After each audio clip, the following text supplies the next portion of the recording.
Good morning, everyone. Lots going on as usual. Today is, I can't even remember, Sunday, April 6th, 2025. And Mr. Poilievre and his voters are citing crowd size as an indication that he's going to win.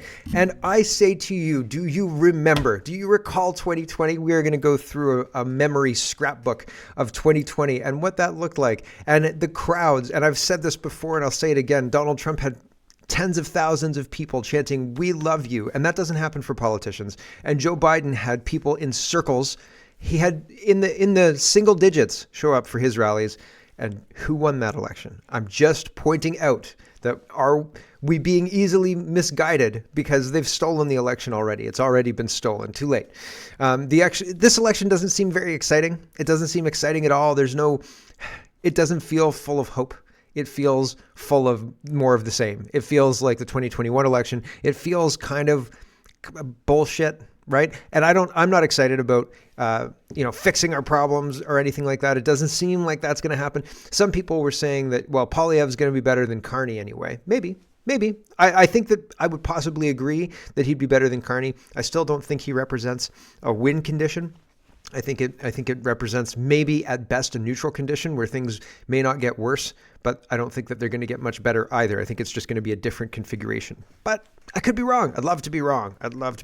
But my main point is this election doesn't seem exciting. It doesn't seem like people are on the cusp of breaking through. Like in the United States, love him or hate him, Donald Trump had that feeling of the right has won. We're just about to be delivered and have all of these reforms that we've been working for a long time come to fruition, and it feels like a breakthrough election. Whereas this one doesn't feel like that to me. But maybe it's just me. Maybe I'm just pessimistic because I think it's all rigged anyway. Because it kind of is all rigged. Trudeau's gone. It should feel more rigged, right? It should feel better, but it doesn't feel better. It just feels like more of the same, and that's pretty terrible. A man barricaded himself in the East Block, causing a police presence in Ottawa. And so there's interesting stuff going down there. Free John Graffiti in Toronto causes online influencer, an ex-guy, to be arrested. And now he's got a trial date and all sorts of other stuff. So it's making things complicated. And that's not great. We'll look at that. Power has been out for a lot of people in Ontario for a week, and they're not projected to get power back until Monday now. And that seems like something I didn't know about, and I should mention because that's pretty wild. And Alberta wants to have 30% renewable electricity on their electricity grid, and that seems absolutely bonkers as well. So there's lots to get to. Let's get to it first. We have to talk about tariffs very, very quickly because I think these tariffs are a different monster than anything that's happened before, and it's going to shift things in a way that is material. It's going, as I've said, we can't just keep doing business as usual because Donald Trump is in charge and he said, business as usual sucks. Let's not do that anymore. And he's going to throw that out. And so if we don't respond, we're going to lose, right? So we can't just have business as usual, but these tariffs aren't business as usual either. And so if we don't recognize what's happened, more fool us. Because if we don't recognize what's happened, then we can't respond appropriately, right? If we respond to A when in fact B happened, then the response to A is not going to work because it's B, right? And so if we interpret this wrong, we could get it wrong and be hurt more. And we've seen examples of this over and over again. We've harmed ourselves with bad trade deals with the USMCA and other Twitter diplomacy that has been failed by the Liberals. But Peter says the U.S. stock market is a bubble. The tariffs were the pin that pricked it. That means that even if the tariffs are removed, the air will still come out.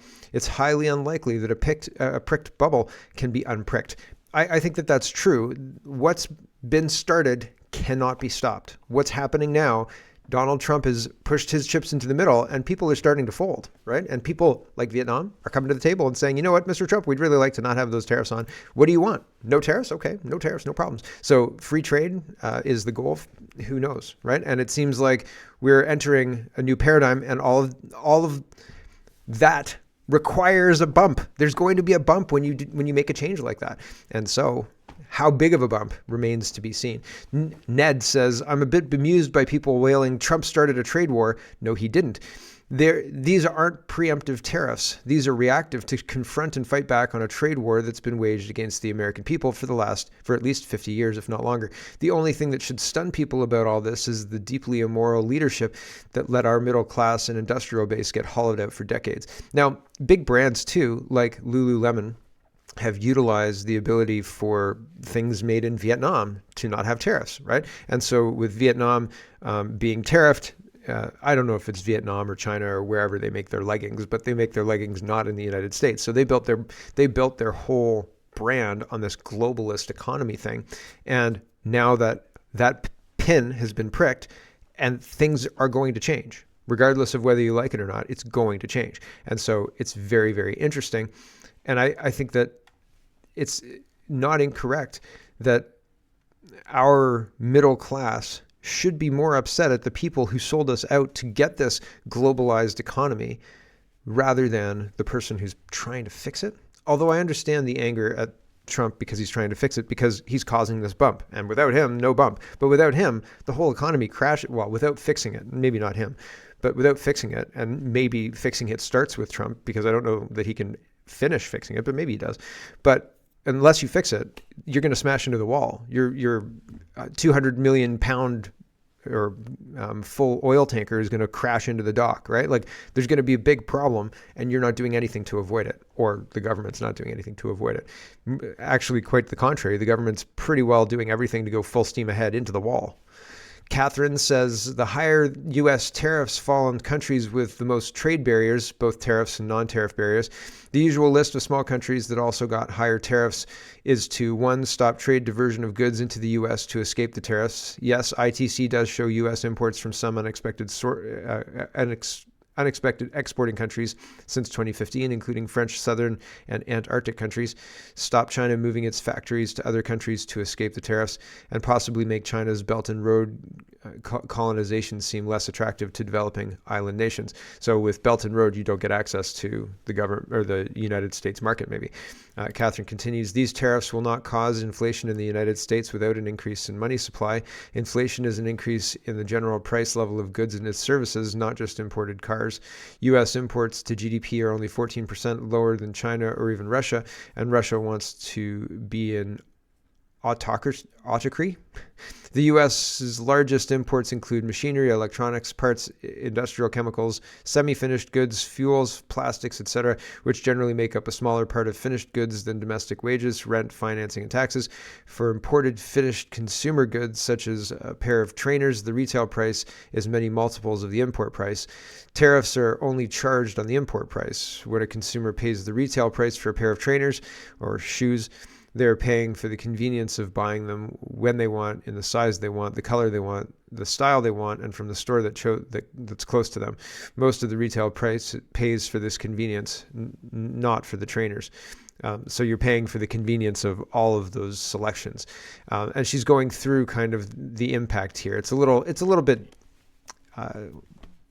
financially wonky, but I'm just trying to paint a picture of the tariffs, I think, are going to be less impactful on the end consumer than the picture being painted. And as time goes on, as these things happen, and as things like Lululemon change their practices to maybe avoid the tariffs, bring the prices down, or bring the prices back to what they were, fine. But people were saying the price of an iPhone components went up $300, right, from $549 to $849. But I mean, it used to be that your iPhone cost you $500 and then it costs $1,000. If it costs $1,500, will people care? I don't know that they'll care all that much. And oftentimes it's subsidized by the cell phone contract anyway. Again, an example of convenience driving the price you pay, because you pay monthly, you pay more, and you don't care because it's convenient and whatever, it just comes out of your bank account and it's part of the bills you pay, and you don't even think about how much the phone actually costs, right? And so it's one of those things that people are saying doomsday, doomsday, doomsday. I think maybe not, but I could be wrong. We'll see. And I'm not a finance guy, so please don't listen to me for financial advice. Find somebody to tell you about how to invest. Let's talk about the election, and then we're going to go through the Libs and the Conservatives and the People's Party. But it's interesting to me, and I said this at the beginning of the show, that people are citing the crowd size to say Pierre Poilievre is definitely going to win this. Pay no attention to the polls. 2020 in the United States was clearly rigged. Joe Biden was not popular, and he still won easily. Handily, he won. And so it's very interesting that now people forget all about that. I mean, it was 5 years ago, right? I guess it was 5 years ago. But I can't help but think we're doing a rerun of the 2020 election from the United States in Canada. And we're walking right into the trap. Only Trump knew he was going to lose. So I don't know, man. Kay says, there should be just one takeaway from the falling gas prices. The Liberals had the power all along to make life more affordable for you and your family. They did absolutely nothing until they needed your vote. So they could have fixed things, but they didn't fix things. Here's Ryan. He says, looks like another very large turnout for Pierre in Pentington. I think I'm getting that right today. And so big line, huge line, right? Nobody chanting, we love you, but he's not Trump. So big line, big turnout. Mark says, hopefully you're not falling for this polling nonsense, because apparently the Liberals are on track to win a massive majority. I've seen 198 seat Liberal. Honest, no word of a lie. 121, I think, for the Conservatives on that one. NDP decimated. Bloc wiped out. Liberals sweeping everything. Do you believe this? This is a clip from I don't know which news station, CTV, I guess it looks like.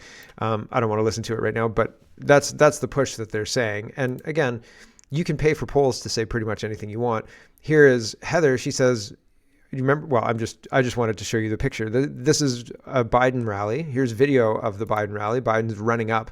He looks quite spry, really, compared to how he ended up there. But he's running up to the rally.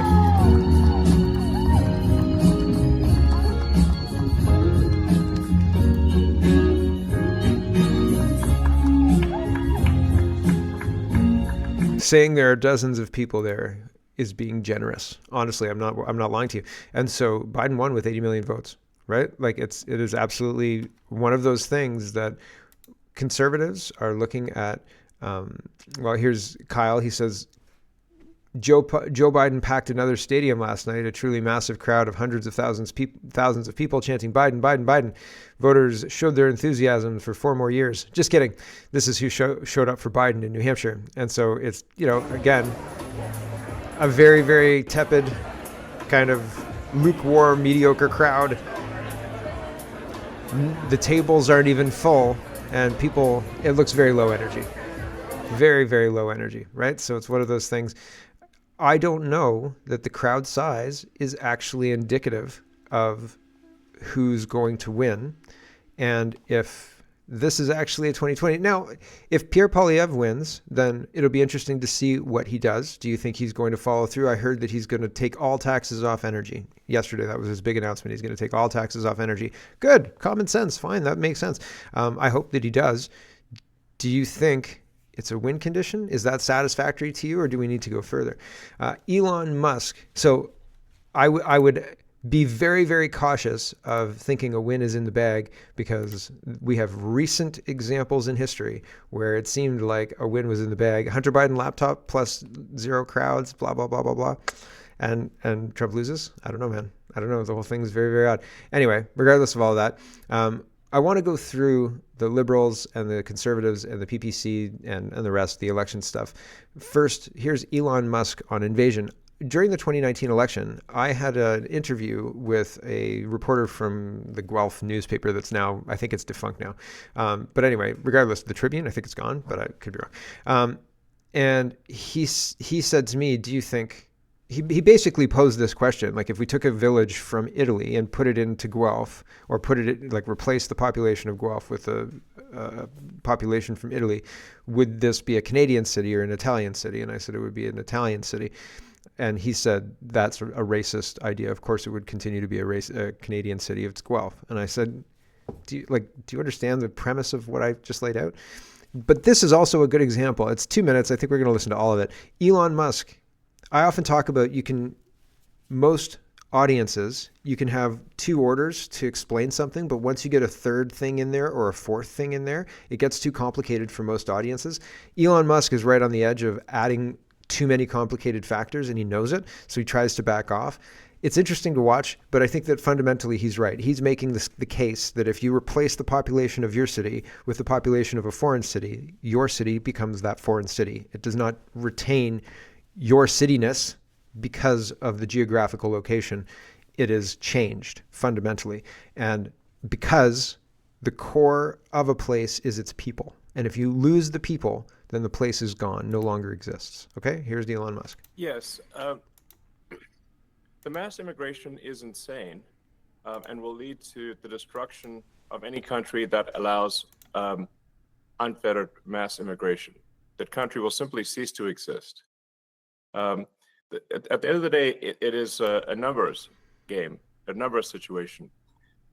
If there are 8 billion people in the world, and let's say you're a country of, 50 million, 60 million, or, for a medium-sized country, but even for a country like the United States, which is 350 million, given that there are 8 billion people in the world, it only takes a few percent of the rest of the world to move to the country to where it is no longer that country. A country is not its geography. A country is its people. This is a fundamental concept that is truly obvious. I mean, if you took the people of Italy and you teleported the people of Italy to, say, some part of the United States, it would still be Italy. But if you teleported a bunch of people from some other part of the world to Italy, where they're telling people no longer because they've been teleported to America, then the region, the geographic region, would no longer be Italy. It would be that other country. A country is its people, not its geography. There you go. Right. So, I mean, I'm still not sure about Elon Musk. Jury's out on him. Here is Mark Carney admitting that the Liberals brought in too many people and that they've learned from their mistakes. I have no idea. But here's Mark Carney talking about bringing in too many people. And he qualifies this with all of the arguments made to the Liberals while they were doing this and ignoring that or making fun of those arguments in the House of Commons, if in the case of Marco Mendicino. Here's Mark Carney. Immigration policy made mistakes. We let in far too many people and all classes of immigration, from temporary workers to foreign students and beyond. And when I say too many, I mean relative to our capacity to receive these people. We didn't have enough housing, not enough social services. Those going to educational institutions they weren't all getting the education they deserve, an education of the level that they deserve. Au Québec, il n'y a pas d'assez immigration policy made. So there you go. Okay, so they're gonna fix it now. An oil exec says Carney on housing and immigration outlines all of the failures they made and then proceeds to ask us to vote for him and Sean Fraser anyways, because they're going to continue the failures. I think, yes. Here is Mark Carney lying about recession. Here we go. The financial crisis, 2008-9, when I was governor, we avoided a recession. We're now in recession with GDP projected to fall by 1.2% this year. That was from February 10th, 2009. You can see the timestamp in the top corner. Right. So he lied and said we didn't have a recession. And here's the video of him saying in the Government of Canada House of Commons or in one of the committees that we are in recession. So did we avoid a recession, Mr. Carney? Or are you just lying? He's a lying liar. Here's CBC Watcher. He says that is talking about a report I talked about yesterday. Canada shed some 33,000 net jobs in the month, pushing the unemployment rate up 0.1% to 6.7. And the U.S. added 228,000 jobs in March, according to data from the U.S. Bureau of Labor Statistics. Here's Mark Carney saying Canada's economy is stronger than the United States economy. This is a demonstrably untrue statement, okay? It is not true because our economy is losing jobs and the United States economy is gaining jobs. Our economy is not stronger than the United States, but Mark Carney, who's running for prime minister right now, says that it is. Okay? And this is a consistent statement. He said this multiple times. I believe this is even during the writ time. I think this is within the last couple of days. Here we go. I would say as well, our economy is stronger than the American economy. I would say as well. Nope. I mean, you can say, oh, we have this and we have that and there's these reasons. But Here's this is funny. I've seen memes with this. This is real. I've not doctored this at all. This is Mark Carney at an event, and I don't know if somebody else is speaking, but Mark Carney looks at the camera. It's not a Jim look. It's just a weird, like. Now, watch Mark Carney.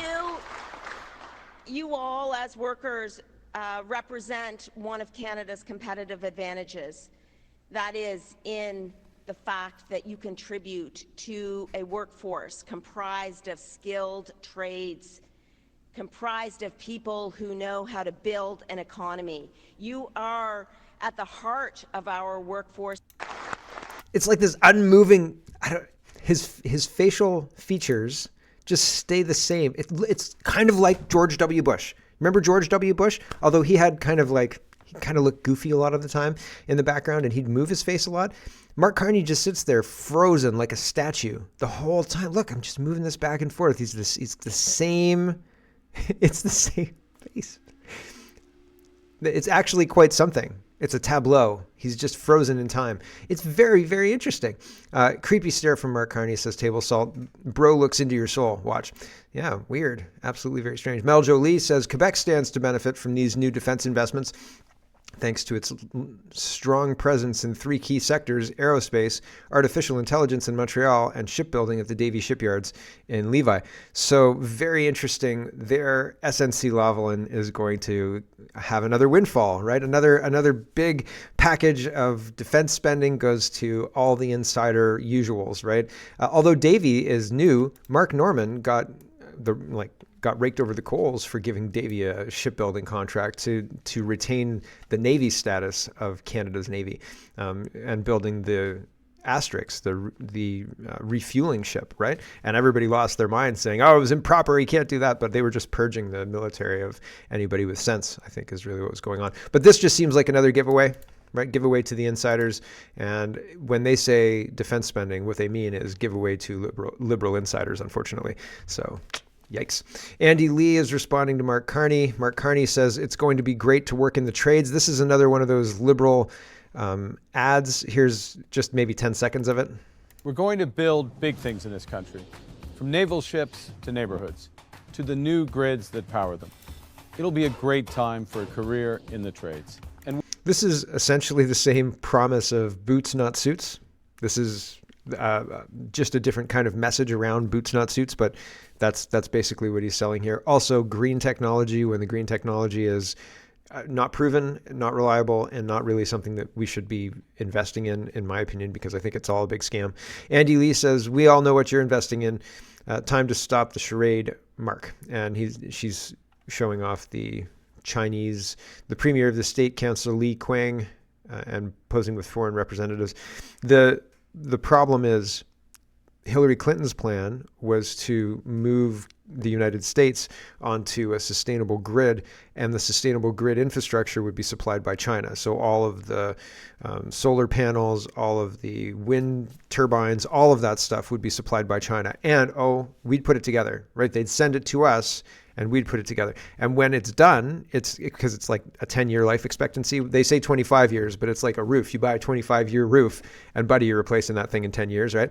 And so what do you do with all of those things? You have to bury them because they can't go into a landfill because they're made of materials that don't break down, and oils and all sorts of other stuff. And in order to run these things, it takes a ton of liters of oil, et cetera, to lubricate them to move to generate the power. And so there's all sorts of problems with this green grid that they're selling. It's very interesting that the jobs he's pushing are in trades and things like that. Very, very similar messaging to Poilievre, right? And Poilievre calls him out for plagiarism again, and in the CPC series of tabs, excuse me. Ryan is highlighting this. Yesterday, I showed you Carmaya trying to get in. Apparently, David Menzies tried to get into Carney's event yesterday around Toronto, and Ryan says in Carney's Canada, the RCMP inform his goons that David Menzies can't even be on the property of the event and needs to be removed. Unbelievable. So the RCMP come over and say, oh yeah, we know this guy, get him out of here, right? Like, whew, that's pretty interesting, right? And so it's 8 seconds. Here we go. David Menzies, the guy in the gray suit, so he's not allowed to be here because the event organizers do not want him to be here. David Menzies. Wild. So they know reporters, they know them by name, and they'll get you out of there. Like, see you later, buddy, right? Pretty crazy stuff. Here is Anti-Taxer, and he asks an interesting question, and it's bots, Twitter and social media. One of the things that happens with rigged elections is that the polls are rigged, the media landscape is rigged, the content area or the comment sections are rigged, the content is purchased, right? And so you have this entirely fake background to run this campaign on. And if anybody tries to break in and say, well, hold on, that's not really true, that's not really true, they're dwarfed. Like, I get 10 likes, this guy gets hundreds of thousands, or not hundreds, but tens of thousands of likes, right? And 5,000 retweets. So they buy this.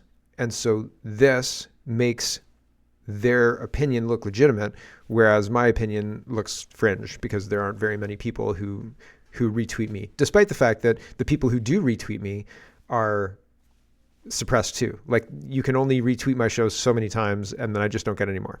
And like, it maybe says it goes, but it doesn't go. Anyway, Anti-Taxer says, how did this post get 3.9 million views and 44,000 likes in 12 hours? Something is definitely going on with X in favor of Mark Carney. And Dante says, Mark Carney is arguably the greatest economic financial mind to ever lead a country in the history of the modern world. People like him virtually never get into politics. Not only did he run the central banks of two G7 countries, only living person to do so, he worked in a blah, it doesn't matter, he carries on. So blowing sunshine up Carney's bum and not even seeing any of his yellow teeth is apparently all you need for 3.4 million people to see it, and 44,000 people to agree with you. Bull poop. I do not believe it whatsoever. Brittany says Carney is stealing the CPC platform. And here is Pierre Poilievre talking about more plagiarism that Carney is engaging in. And I think that this is accurate. I think that Poilievre is correct about this. Here we go. Can't help but notice that Mr. Carney is contradicting himself again today as he plagiarizes my latest policy. On April the 1st, just 4 or 5 days ago, his government got rid of the apprenticeship grant. And today, after seeing that I support the grant and I'll bring it back, he's trying to plagiarize me yet again. You can't believe anything he says when he does one thing on April Fool's Day, and then not even a week later, he says the opposite. He is just like Justin Trudeau, and there will be no change if you give Liberals a fourth term. Can't help but no change. And I'm worried that there's not going to be much of a change anyway, really. GM Forbes says Liberals claiming 1,800 in the room and another 300 outside at Carney's rally in Scarborough tonight. They're lying. The capacity of the event space was 1,000, and he's got that there. The Metropolitan Center accommodates from 50 to 1,000 guests. So there you go, whether intimate or elaborate. So you can have lots of people or just a few people. And here is Judy, and she says the crowd estimates from Liberal campaign organizers 1,800 inside, 300 outside. Not possible. If there's 1,800 in there, then you are violating the space by almost double. And that's like, can't do that, and you shouldn't do that. Here is going back to Poilievre's rally, and Poilievre brought out 3,500. And so he brought out 10% of the population of the town, which is a very big indication that he's popular in the town. Here's just a little bit of Poilievre's lineup to get in to Pennington. I'm saying that wrong. Pentington? Sorry. And so there's a lot of people. I don't know why there's no volume. I guess there's no audio on this clip. So it's a big, long lineup, and we're walking fast along the lineup, and it's taking a considerable amount of time, even with the fast walking, right? So there you go. I think that's all of it. Yeah, we're back at the beginning now. So very interesting. Lots of people showing up. Here is the rally inside, and Kelly says the crowd was incredible. Absolutely packed house for Poilievre in Pentington. Okay, terribly wrong. I'm sorry. Electric atmosphere. Are you excited about the election? I'm just not.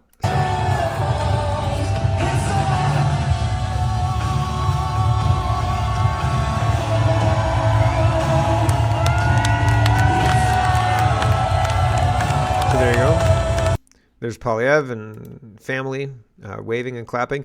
This I thought was kind of funny.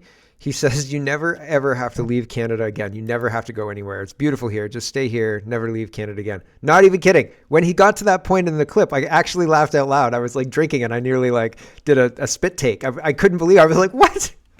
I was innocently drinking my tea. And then all of a sudden he says, you never have to leave Canada. And I was like, whoa, okay, sir. Like, are you going to legislate that or what? Here. Hi, everyone. Anna and Pierre here. We just finished up our amazing rally in Ticton, and we just wanted to tell you this is the place to come for your summer vacation. Don't waste your money abroad. Bring the money home. Stay in Canada. Go to Ticton. Go to Soyuz. Go to, here, I'm going to show you. Go to Kelowna or many of the other amazing lake destinations across the country.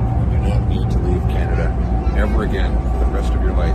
Stay here, keep your money here, spend it here, bring it home. Sometimes I can't control my suspicious fry. But it's one of those things like, okay, you never have to leave Canada again. Stay here, spend your money here. This seems like a Gargamel type speech, you know, like, oh, I love you so much, you can never leave, right? Like, it's Gargamel didn't really love the Smurfs. He just wanted to eat them, right? Anyway, regardless, does that make you feel warm and cozy? I mean, it's a beautiful lake. The other thing about this video, the other thing that bothered me about this video is the use of the train. Like, I like trains for the kitsch. When I was a kid, we used to go to England and we'd get on the train and we'd go to, I can't remember where we went, but the train was a part of things. And that's fine. It was fun. There was a bar car and you could get snacks. So that was fine. So I don't mind the train so much.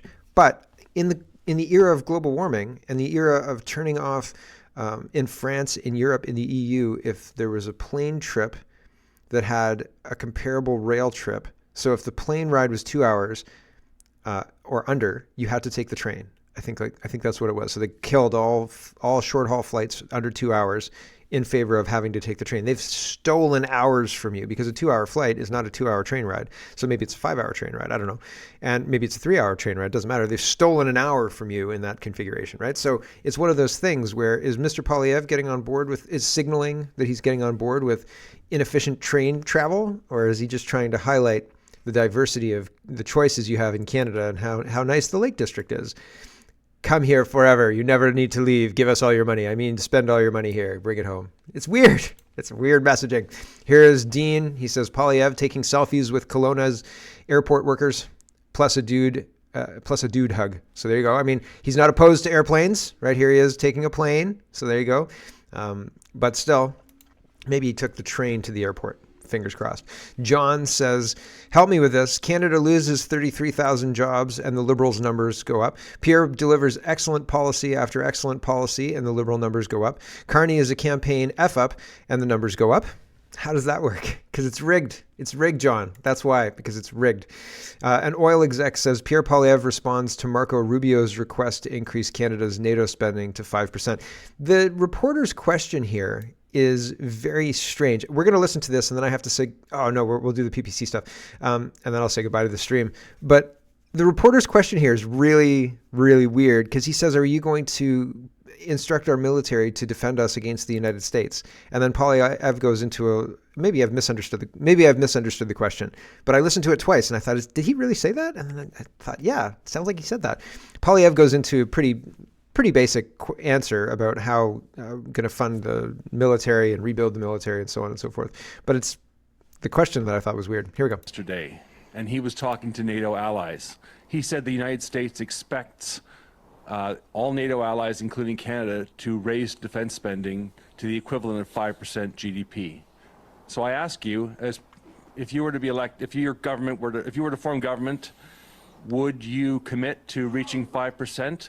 And during your directions or in your directions to the armed forces as Prime Minister, would you instruct them to prepare war plans to defend us against the United States?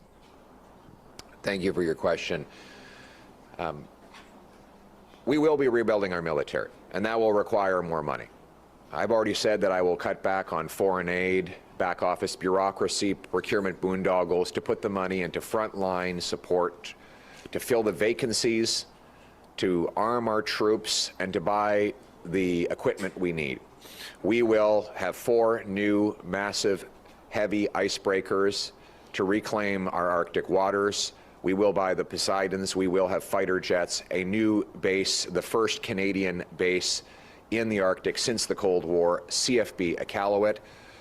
And we will once again have a strong and proud military that can defend our territory. Our main focus will be on our territory.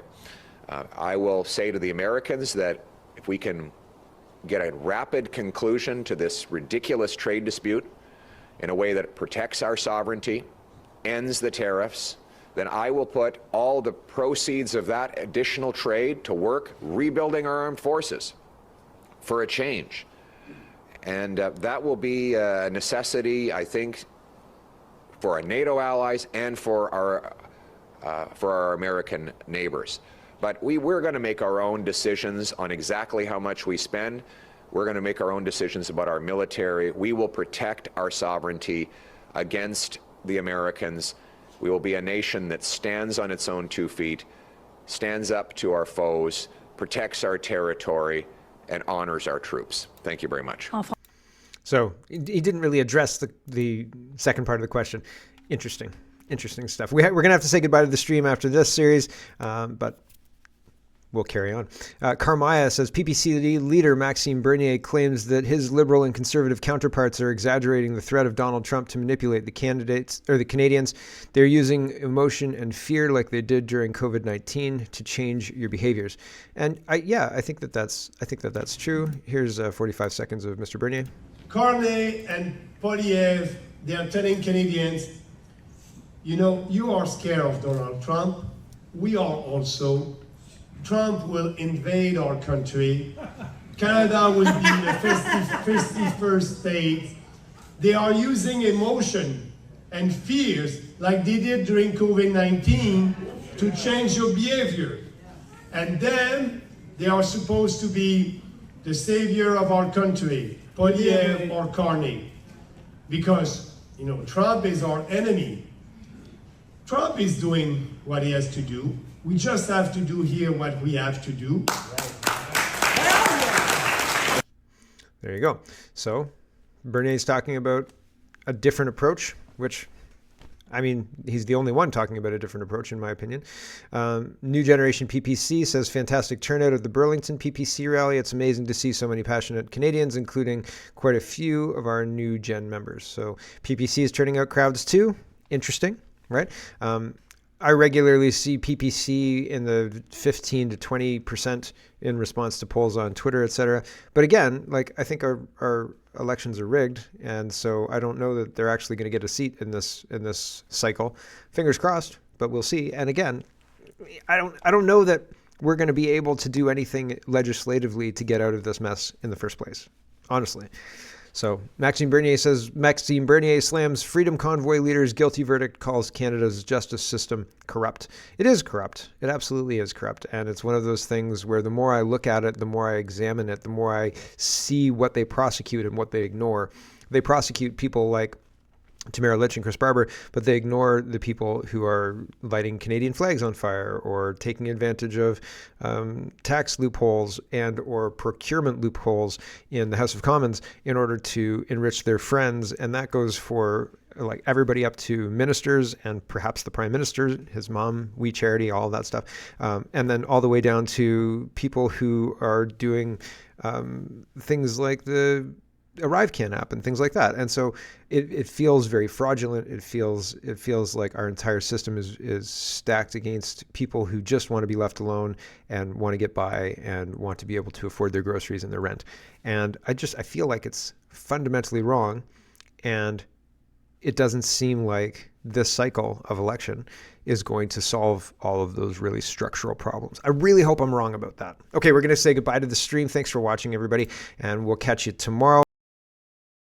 Hello, everyone. Thanks very much for watching. This is just a short version of a longer show. If you'd like to get the whole show, you can go over to CanadaPoly.com and sign up for a subscription. Just look in the drop-down tab for Shop and Donate and look for subscriptions, and you'll get immediate access to the full show. Love to see you. Thanks for watching, everybody. Have a wonderful, wonderful